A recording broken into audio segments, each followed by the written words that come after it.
Welcome back to TV show reviews. This is episode number 3. Now, previously I hadn't decided yet what I before I did this episode. I couldn't decide exactly. I it was undetermined exactly what this episode was going to be on, but I've now decided. I'm going to talk about Arrow.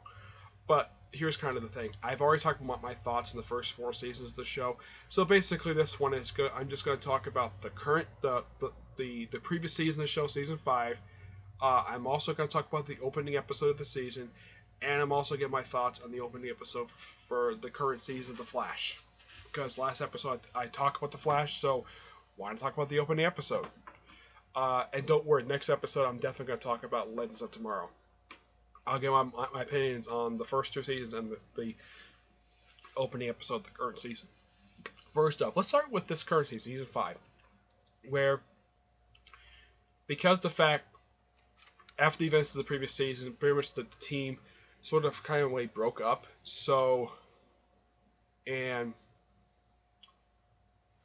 of course, Green Arrow is he's still called Green Arrow.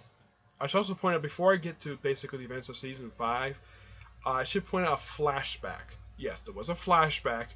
It came a little later in the season. I think it was episode 19, I believe it was, where after Green Arrow killed Damien Dark, I'd say this is roughly like a week after the events of the final episode of season 4, where apparently Curtis had a good idea to leave Oliver and Felicity in the bunker. Yeah, because last season they got themselves a new HQ with the bunker. And the current season they are still using it. I should point that out. And they decided to do something that none of the fans of the show want this to happen, yet it happened again. Apparently, between the seasons, for some strange reason, Oliver and Felicity decided to have sex. Again. First time since, I don't know, probably the first half of season 4. I don't know why the writers of the show thought this was a good idea, but fine, whatever. Yeah. And the flashbacks for this the rest of the flashbacks, most of them anyways, the main one is just Oliver in Russia, and he basically has to fight Dolph Lundgren for pretty much the entirety of the flashbacks. Now, these particular set of flashbacks, pretty much, this was the final season for the Island flashbacks, basically anything to do with Oliver. Now, these flashbacks led directly into the pilot 5 years ago. Excuse me. Yeah.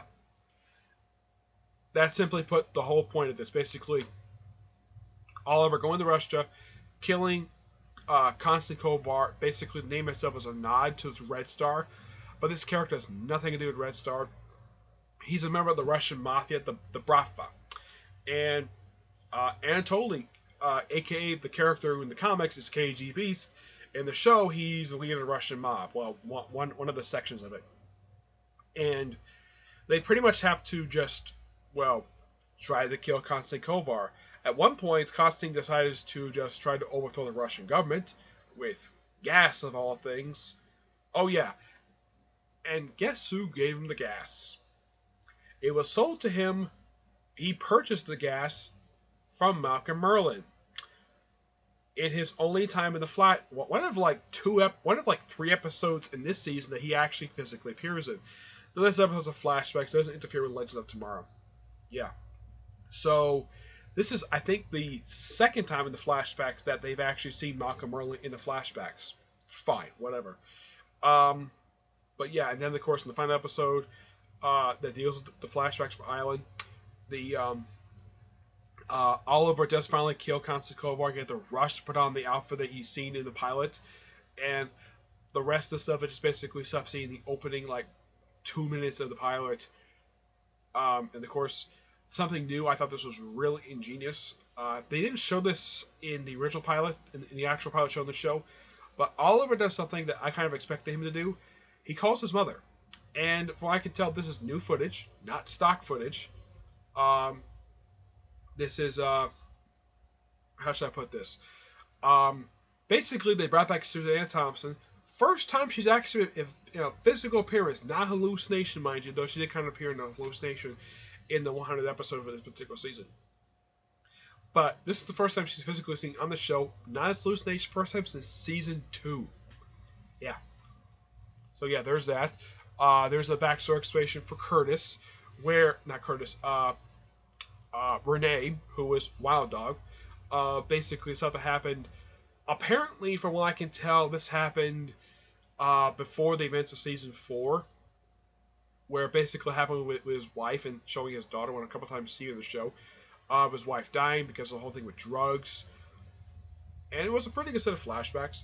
But otherwise, though, aside from the island flashback, which basically season 5 ended that, and of course Renee flashback, as far as I can tell, there was nobody else's flashbacks off the top of my head. No. Actually, there was one in her flashback. The only other flashback scene in this particular one that was not related to the island was a flashback apparently back to season 1 of the show, where apparently kind of explains the villain's backstory in a way, where apparently Oliver killed Justin Claiborne, that's the name of the character, and his son. I will explain here in a minute. Oliver apparently killed him in a flashback during season 1, so he was an unseen villain from unseen character from season 1. Fine. It was during a period of time when he was hunting people off a list, and the list is one of the things brought up in this particular season. So we have where in season 5, Oliver's been the mayor for roughly, well, he became mayor in season 4, so he's mayor at this point for roughly not 3 months per se. I'd say about 5 or 6 months tops. And Thea is his chief of staff. I'll get to my opinion of Thea basically when I finish this video. Thea is his chief of staff. Quentin later on is later made the deputy mayor because he's no friend, and plus he's a decorated officer, so he mentions that as well. And of course he does something spectacular. He actually erect a statue of the late Laurel Lance, the one who died in the previous season. And we do get a chance to see Laurel Lance, well, the Earth 2 version, pop up a couple times, at least about 2 or 3 times this season, where it's like, oh, we think that, oh, she's back. This happened like during the halfway point. And, oh yeah, it's the Earth 2 version show up in the previous season of The Flash. And after this, she pops up again in the finale, which I'll get to that soon. Now, the main villain of Season 5 is a character called Prometheus. Looking at his costume, it looks like it's heavily inspired by the Season 1 Arrow costume. And they dub over his voice, basically a sort of a disguise. And it's actually done by Star Trek TNG alumni Michael Dorn. Yep, he does the voice. Which is interesting. And then reveal who he is in the mask. Yeah. There's this new character, Adrian Chase, introduced in the show, which I think, okay, you bring in Vigilante, okay. Though they do have a version of Vigilante on the show, which I have heard in season 6 they're going to reveal who he is. I gotta praise the costume department for Vigilante. Very heavily inspired by the George Perez design, which I think is great. And the fact that he uses guns, like his comic counterparts, though. His armor is, I mean, when you see Vigilante's armor, it looks very similar to how they designed Deathstroke's armor. Fine, whatever. It's how they designed stuff for the show, but at least they stuck pretty close to the comic origin. Let's see. We also have not only Prometheus, we have 2 new villains in the show. We also have Tobias Church, who's kind of like a minor villain, who's seen for the first few episodes, and of course Prometheus takes over. Though they also call him the Throwing Star Killer for some reason. I have no idea why they can't just call him. Why the Team Arrow calls him Prometheus. Why, and in the public they call him the Throwing Star Killer because he throws shurikens. Okay, fine. Oh yeah, in the flashbacks I almost forgot to mention this. They introduced Talia al Ghul, Nissa's sister. Well, her older sister, because there was a version of her introduced back in Legend of Tomorrow season 2. And she's kind of basically, and so apparently for this particular season, it's like Tracy stepped back not only to season 1, but also season 3. A season that not a lot of people liked very much. For a lot of people, for people who like Arrow, they think season 3 is the worst season of the show. Kind of. First half I thought was really good. Second half was terrible. That just basically how because I watched the whole thing, so that's how I feel about the second half of season 3. Okay, we have a few new characters now. Curtis of season 5, he's promoted to a regular, and he becomes Mr. Terrific. Now originally it was a slightly different attire, where he looked like wearing a jacket, and of course the mask, and of course he's got with the T-spears. Later on, he added white to his attire, basically looking very similar to how his costume looks in the comics. We also have Wild Dog, who pretty much wears the comic book costume. No, seriously, it's the same exact costume. Though they did make a change to the character. Now in the comics, Wild Dog is white under the mask. In the show, he's Hispanic. Here's my opinion about this. I don't have a problem with it, because it's fine. Okay? Wild Dog himself is not that big of a character in the comics, so yeah, he's essentially put sort of like a B or C list character on the same level as Vigilante, which by the way I heard in season 6 he's going to become my Vigilante's become his arch nemesis. I personally don't have a problem with it. As long as he uses guns, wears the hockey mask, and wears the same attire, it's fine. I don't have a really big problem with it. I'm not exactly a fan of Wild Dog. The character in the show is fine. I don't have a problem with the character. I'm just not a big fan of the comic counterpart, because I haven't read that much for him. Heck, I've read like a couple issues of his miniseries, and also for some reason, in New 52, they pretty much they gave him the Sportsmaster attire from Young Justice for some reason. I don't know why, but yeah, and he's the first one introduced. And then of course they bring in Evelyn Sharp. Okay, Evelyn Sharp, and she takes up the ID of codename of Artemis. And then about almost halfway through the season, she turns to get the team. No idea why. Oh yeah, because she doesn't want to be out of line with a serial killer. And yet Prometheus is a serial killer. Excuse me. I think people who had read her comic counterpart know, yeah, this is not a big surprise because she did the same exact thing in the comics. Though in the case of here, it's handled a lot better than way handled in the comics. Like, oh, she's been allied with a guy all along. In the case of this one, it wasn't like all that surprising. It was a little bit of a surprise. In the case of the comic version, it was done very stupidly. The show handled it a lot better. And plus, the show introduced Ragman. Yep, Ragman. I love the fact they introduced this character to the show. I like the fact he's called Ragman. He's got the right real name. I think his name is Roy Raymond, I think his name is. The only thing they changed by this character is that he's from Haven Rock, basically have a connection to the previous season. I like the fact that this season has connections to the previous one, but it's not like downright in your face about it, which is fine. They also throw in, what's his name? The Human Target. He pops up for an episode. I'm like, okay, that's actually quite ingenious, the fact they bring in the Human Target. I'm trying to think, who else they bring into the show? Let's see if I can find out here. For this particular season, for characters they bring in, let's see here. Let's see. They also bring in, they also have a couple episodes featuring Cody Rhodes as a drug dealer named Derek Sampson. And get this, his drug is called Stardust. That's actually a nod to his former wrestling persona, Stardust. And he appeared for 2 episodes. And I gotta say, for someone I've never seen act in actual anything aside from, well, seeing him in wrestling, even though one person coming from, I think, was a bit over the top, that he was, because she didn't watch wrestling that much. I'm not gonna say her name, but yeah, I personally have a problem with it because I had watched him wrestle, so didn't have really a problem with it. For some reason, they made him to sort of a semi-zombie, for some reason, where he doesn't feel pain, even though he's alive, despite the fact that it looked like Wild Dog killed the guy. And then the guy comes back and he's, well, there's a scene that I think was probably there for the female viewers, that where when he gets up, because, well, he's in the morgue, so because he's butt naked, that's why people are in the morgue. So there is basically seeing him basically without a shirt on. Yeah, my honest theory of the reason why that the people who did the show did this probably for the female viewers to see Cody Rhodes without his shirt on. Though he's actually, I should point out though, he's credited on his real name, Cody Reynolds. Yeah, Reynolds is his real name. But people know him as Cody Rhodes. It's essentially put the same guy because he's the son of the American Dream, Dusty Rhodes. So yeah. Let's see. They also bring in, let's see here. Let's see. I think that's it.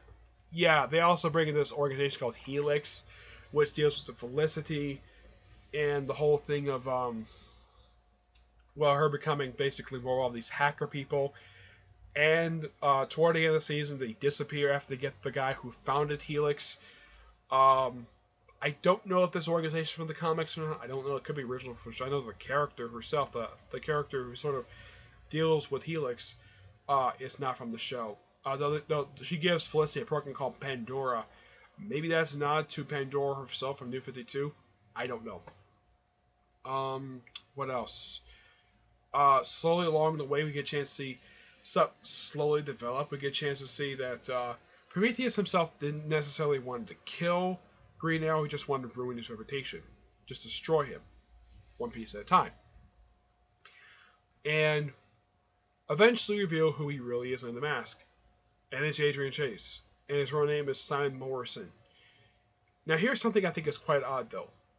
His mother and father have got both different last names, and his last name is Morrison. I think his mother's last name was Westchester. And his father's last name is Claiborne. Why in the world is his last name Morrison? Yeah, he's the son of a unseen character, Justin Claiborne. Yeah, this honestly makes no sense. And he's insane. And he is so freaking oh yeah, he wants to kill Green. He wants to get a Green Arrow so badly. He wants to become a killer. Yeah, it's like the show really wanted the. It's like the way Adrian Chase is written. He wanted him to be like the way Green Arrow was back in season 1, when he was known as the Arrow. He was the Arrow for the first 3 seasons of the show. One episode he actually captures and tortures him, and there's also in that very same episode there's a reference to. I was not very happy they brought this character up. I was a surprise because it's the first time this character's been mentioned since season 2. And that's the show's first version of Count Vertigo.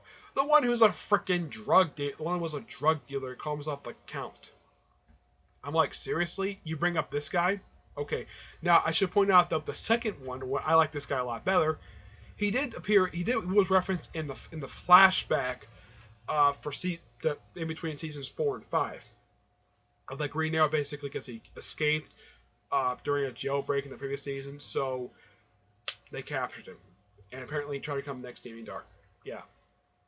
I'm not happy they brought this character up. A little surprised, but I'm not happy. Because, well, they brought up the fact he put 3 arrows in him, which that's exactly what happened. I should also point out to the fact that when Oliver killed him, he was the first person he killed since the characters he killed off in season 1. And after this, I think he killed off maybe 3 people. Actually, more like 2 people he killed off. He killed off Roz, and he killed off Damien Dark. Now, in the case of Damien, he's not facing consequences for this one. Killing Roz, yeah, he's facing consequences for this. Where apparently Talia decided to hire Adrian Chase to basically take out. So Talia is not the main villain per se, it's still Adrian Chase. And Adrian's got his own team of characters, just like how Oliver's got his own team. His team is made up of himself, Talia, Black Siren, some Talia's faction of the League of Assassins, and one character which I'll bring up in a minute. I'll get to him in a minute. But, yeah. And, of course, at one point, Quentin is basically framed for being a Prometheus. Now, the thing with it was suggested it could have been Prometheus, but he really wasn't. It was just a setup. But Prometheus, the actor, the stuntman before they revealed who the real Adrian Chase, he's taller than Oliver Queen. At one point, Prometheus actually fights Vigilante, and the Vigilante falls out of the building. He Apparently, it implied he may have died, but they looked down. Nope, he disappeared. And as far as I can tell, he is never seen again in the season. Though he's come back for this season. Ragman, aside from his backstory, when he first shows up, he takes on a company that's associated with steel, Amatech, where apparently they were actually the company that built the missile that destroyed Haven Rock. I don't really know why they wrote him out of the show. I thought he was a great character. My theory is that they wrote him out of the show for a couple reasons. One, because he was the main character status. Two, because they probably didn't have money to keep doing the constant the effect to do Ragman. It was probably either due to a lot of it's probably due to money. So they decided to gradually write him out of the show. But good thing he's come back for the current season. Yeah, this is after this is after he stops a nuclear bomb going off, which he does a great job of doing it. He does find out Felicity is kind of responsible for the destruction of Haven Rock, but he understands that she had no choice to do that because Damien Dark was going to destroy a city that actually had a much larger population. So she had no choice but to redirect one of his missiles. So, yeah. And then at the end of the season, because, they bring back Oliver Sun again, first time since the previous season's been seen. Now, I've already talked about the Invasion crossover, so look it up, basically. It's actually saved in my playlist. I've already done the Invasion, so I'm not going to talk about it here. I will mention this, that for some reason, when they had the Arrow part of the crossover, for some reason they made Wild Dog sort of anti-meta, even though he works with meta. Actually works with two of them. They do bring in a new Black Canary, which basically will need to be Diana Drake, which is the Golden Age version of Black Canary. And it takes a little while, but she does take up the name Black Canary at the end of the season, which I think is great. Now, they have her formally as a detective for Central City Police Department. Here's something interesting, though. She actually got her powers via the particle accelerator explosion. Yes. In the case of the character who she was fighting in the episode, as far as I could tell, I thought he might have been Sonar from Green Lantern. It turns out he was actually somebody else. I think he's a Green Arrow, but I had to look it up. He only appeared for this one episode, and this guy was responsible for killing Diana's partner when she was working for Central City Police Department. And of course, she starts to work for Central City PD, Star City PD in this season, and I will get to basically what they did with her in season 6. So they do have her fight Black Siren in the season, and according to the current season, because Black Siren did somehow survive, it's a bit odd. After she got shot by Quentin, that I mentioned the flashback. Yeah, she's gonna become basically Black Canary's arch nemesis for this season. So, they have most of the cast get kidnapped by Adrian Chase after he's forced to be broken out of jail by Oliver because he kidnapped William. So, of course, now they do give Oliver a love interest, Susan Williams. At first, great relationship. She finds out she's Green Arrow. He's Green Arrow. Apparently, Thea panics and has Thea use a program to sort of discredit her. And then basically the source yeah. And here's kind of the thing. Oliver was not very happy with this at all. He's going to find terms with her. At one point, she got kidnapped by Prometheus, and then after she was rescued, like Nulling afterwards, Oliver just breaks up with her. This, of course, after the whole torture stuff. He breaks up with her, and she's never seen the show ever again. She just disappears. Nope, I think there's like a couple mentions of her after that, but as far as I know, she just left. Don't know why, but she did. Great character, though. I thought it was great she had I was great the fact he had a love interest. There was this character who was named Billy Malone, who was Felicity's boyfriend for the most half of season, for around the first half of season 5, before Oliver was forced to kill him because he was posing as Prometheus. Though that came later back to haunt Oliver when he almost lost his office. Yeah. Though for Felicity doesn't blame Oliver for it because he had no choice but to do it. She blames the right person. She blames Prometheus. Yeah. Let's see what else. I thought he was a good character. Felicity was actually a lot better working with him than, of course, she still had a little bit elements of her like very bad writing with her that she had in season 3. She had a little bit of that this season, but it wasn't like very much annoying to the point where a lot of people really wanted this character to get killed off because it's like her popularity just dropped like right after the second half of first half of season 3 of Arrow. So they blow up the island in the final. Now Oliver recruits Deathstroke and Captain Boomerang. Now Deathstroke, first time I've seen him since season 3. Great the fact they brought back the character, and he sort of convinced them to join his side because he found out where Joe Wilson, one of Slade's sons, is. Tells him where he is in exchange for his help for rescuing his son.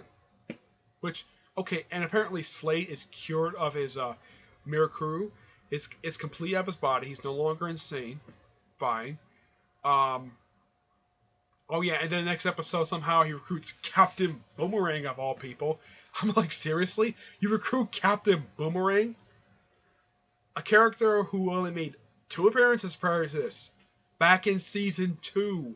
This had been the first time in 3 years anybody's seen this guy. No one's seen him since the first Arrowverse crossover. And that was 3 years ago. That is how long it's been since anybody's seen him. Oh yeah, and his deal is like, you help me find my son, and you get to walk. And this is something I thought was very stupid for Oliver to do. Now, prior to this, Captain Boomerang did not know Oliver Queen was the Green Arrow. And for some reason, I have no idea why, he has his mask off, hood down, and he's talking to Captain Boomerang. I don't know what was wrong with this. Now, Captain Boomerang never knew Oliver Queen was Green Arrow. Never knew. And yet somehow now he knows that Green Arrow is Oliver Queen. Somehow. I don't know why. Oh yeah, I should point this out though. His outfit that he wears in the show is actually his New 52 costume. Don't have a problem with that. That's fine. It's a costume he first wore when with the relaunch of the DC Universe back in 2011. So it's that particular attire. It's fine. I don't have a problem with it. I'm glad the fact he's still wearing boomerangs. And also Malcolm Merlin comes back. Surprised to see him back. And also Nyssa comes back. First time since season 4 she's been seen. For Malcolm, when he first, for the first time since, well, this actually is his first physical appearance in present day since season 4, when they disbanded the League of Assassins. Actually, since the previous season. And of course, Oliver has every right to hate him because he basically handed off his son to Damien Dark. So yeah, they work with him. Of course, Malcolm sort of sacrificed him for Thea because Thea had been kidnapped. So it just Oliver, Nyssa, and Malcolm fly to Lian-Yu, and then of course Oliver frees Deathstroke and Captain Boomerang to sort of work together. Of course, Captain Boomerang turns against them. Avalanche Shark gets captured, and when Alan blows up, the island blows up after Adrian Chase kills himself. Though for some reason, some of the consequences of that are now brought up in the next season. And he does rescue his son. Now some people are wondering, like, who gets killed off? Is it any main characters? Nope. None of the main characters die. None of them do. Thea does not get killed off. She actually is put into a coma. This revealed at the start of season 6. I have heard that the actress who plays her wants to reduce amount of episodes she wanted to appear in for this season. I don't know why. But yeah, Curtis, I was kind of surprised to see him. I'm sure a lot of people were not happy that Felicity survived that explosion. Oh yeah, and apparently Diego was affected by it. Not only Felicity. Diego apparently he was an expert marksman. Prior to this, apparently he got his shoulder damaged, so he sucks at aim. He's still a damn good fighter though. Yeah. So, and they also revealed that somehow Black Siren, who had been shot by Quentin, somehow magically resurrected, though no Lazarus Pit because they got rid of that in the previous season after they resurrected Sarah. Because we don't want to go down Lazarus Pit route for some stupid reason. I don't know why. Wild Dog's got a new attire. Yep, he's got a brand new attire. Where, like, I'm sure for a lot of people they probably thought that was Vigilante, but I kind of knew. Like, when you say it was Wild Dog, yeah. Oh yeah, and he's no longer using pistols. Apparently he switched from pistols to shotguns. And who probably thought basically that someone should throw in like the thing from the first Resident Evil game is like, I've got a shotgun. Just before that, oh yeah, and apparently this guy, the guy who they were capturing, his name is Alex Faust, which I'm kind of like, okay. I don't think he's the son of, let's see if I can look him up here.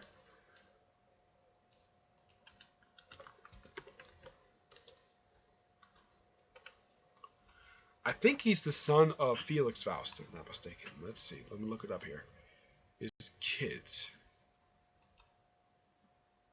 No. As far as I know, this guy who appears in the show is not even related to Felix at all. He just called Alex Faust for some reason. He's just the original character for the show. Apparently he has a thing for missiles. They launch a missile at the city. Of course, Mr. Terrific redirects it. And gets captured. Black Canary and Black Sun get a chance to fight again in this episode. I heard Richard Dragon's going to show up in the season. I think it's going to be the version of Jeff Lemire's run, not the Asian one. There's this actor named Michael Emerson. He's going to play a recurring villain for the season. Now, we don't know who he's going to be yet, but they're going to reveal it soon.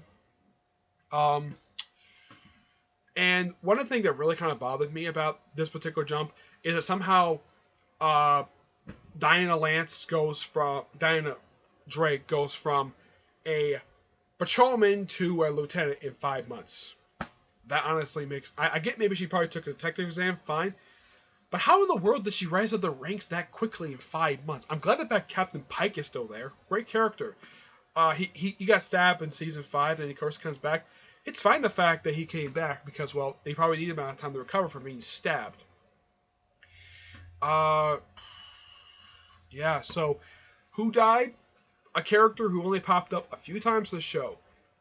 Samantha, William's mother.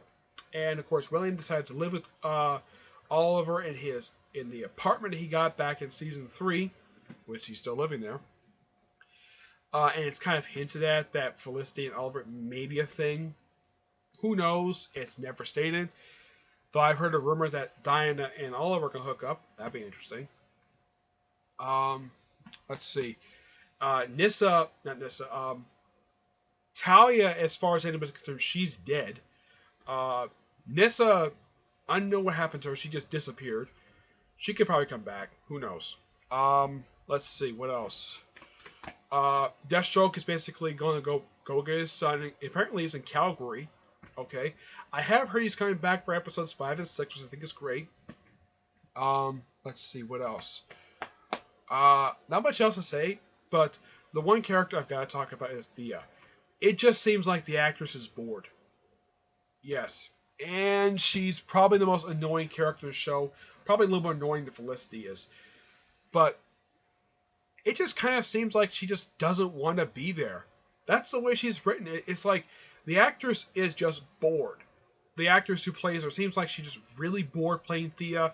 She puts on her costume twice the entire season. She's supposed to be Red Arrow. She puts on the first episode, and she puts on for the Invasion crossover, and that's it. She never puts on the costume again. Don't know why, but yeah, she retires. Oh yeah, and she's some sort of state of mind. I'm like, what the heck is wrong with this character? Seriously. It's just like, the writers of the show have no idea what to do with Thea anymore. So, oh yeah, and of course, the actors want to do anything, so they decided to write her off by having her fall into a coma, surviving the explosion but being in a coma. Yeah. Hopefully William gets a chance to introduce her because she's Oliver's sister. Fine. And she didn't appear that much in season. She actually skipped like several episodes for some reason, even though she still has a regular character. I have heard of Roy Harper is coming back for season 6. I'm happy with that. Oh yeah, there's also reference to the Thea and Felicity are talking about their fathers being supervillains. Well, Felicity's father is the Calculator. There's that. So that's really it. Flash opening episode was great, and Barry came back, got a chance to see the main villain, the Thinker. Get a chance to see the Samuroid. Great opening episode for season 3. This is just my brief thoughts. Great opening episode, like Arrow, like the first episode for Arrow. Great way to start off the season. Yep, both kind of similar feel, but Arrow I think takes place about a month before the first episode of the current season of Flash. That's just my opinion, because they say it's 5 months later, or Flash is 6 months later, but that's how it is. Okay, so that's it for this video. Stay tuned when I get a chance to do episode 4, which I will talk about later tomorrow. We'll talk about the first 2 seasons and the first episode of the start of season 3. Okay, until then, see you there. Bye.